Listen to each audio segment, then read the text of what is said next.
Esta tarde está con nosotros Juan López de Uralde, el portavoz de EQUO. ¿Qué tal? Muy buenas tardes. Hola, buenas tardes. Esto es una especie de amnistía, como la amnistía fiscal, pero una amnistía para el ladrillazo, para las construcciones ilegales, para todo ese ladrillazo infernal que hemos tenido en las últimas décadas. Bueno, es una buena definición, es una amnistía, pero primero habría que explicar, para que la gente lo entienda, lo que es la Ley de Costas del año 88, que es cuando se aprobó. La Ley de Costas lo que trata es de establecer un muro de contención, nunca mejor dicho, ante la construcción, ante el urbanismo que se extendía especialmente en el litoral.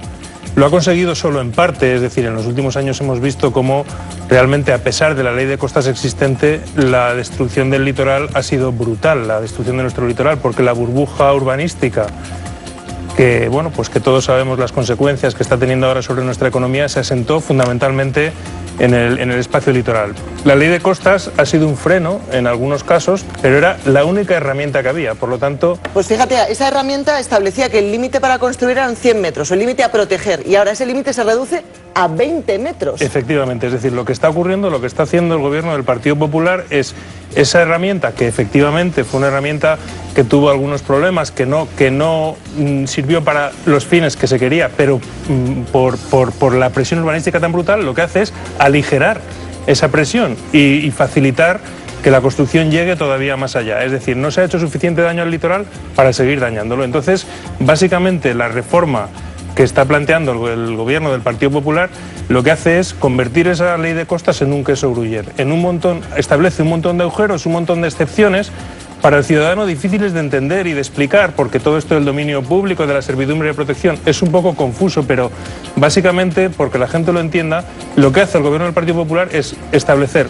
un montón de excepciones y de agujeros que básicamente lo que hacen es debilitar muchísimo esa Ley de Costas. Lo que pasa es que todo a lo largo del litoral se han construido, como mínimo, según datos oficiales, del orden de 10.000 viviendas y 23.000 construcciones no de vivienda construidas ilegalmente, para beneficio, evidentemente. Aquí hay unas víctimas, pero hay unos que se han beneficiado, que son los que han construido todas esas viviendas, etcétera, etcétera, ¿no?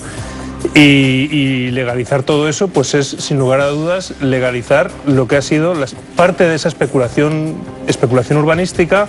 Y bueno, se habla mucho de los casos pequeños, pero lo malo es que hay muchos casos grandes, ¿no? Es decir, que realmente el litoral, como digo, ha sido el espacio donde se ha producido esa burbuja, siendo un espacio de singular valor para nuestro país, y en vez de preservarlo como debe hacerse, pues lo que se van es dando cada vez más pasos para acabar destruyendo los últimos espacios litorales que más o menos continúan teniendo algún valor porque todavía no han sido destruidos por el ladrillo. Que se permiten las reformas en estas nuevas zonas y, por lo tanto, de alguna manera, al final es un coladero. Todos sabemos que eso es un coladero. No, reformar a construir de nuevo... Sí, pero todos sabemos cómo se han utilizado esos permisos de reformas para hacer incluso edificios enteros. Es decir, que lo que se ha hecho, y no solo eso, sino que, por ejemplo, lo que ya está en suelo público, es decir, ya las concesiones existentes que caducaban en el año 18, 30 años después de la aprobación de la Ley de Costas,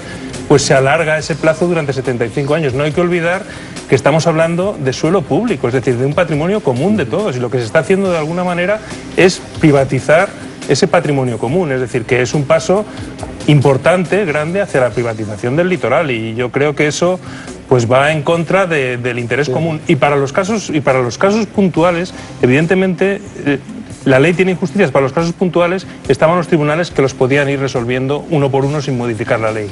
Pues estas son las políticas que se han puesto en marcha, veremos qué pasa, veremos cuáles son las consecuencias. Gracias por tu análisis, Juan, gracias por acompañarnos.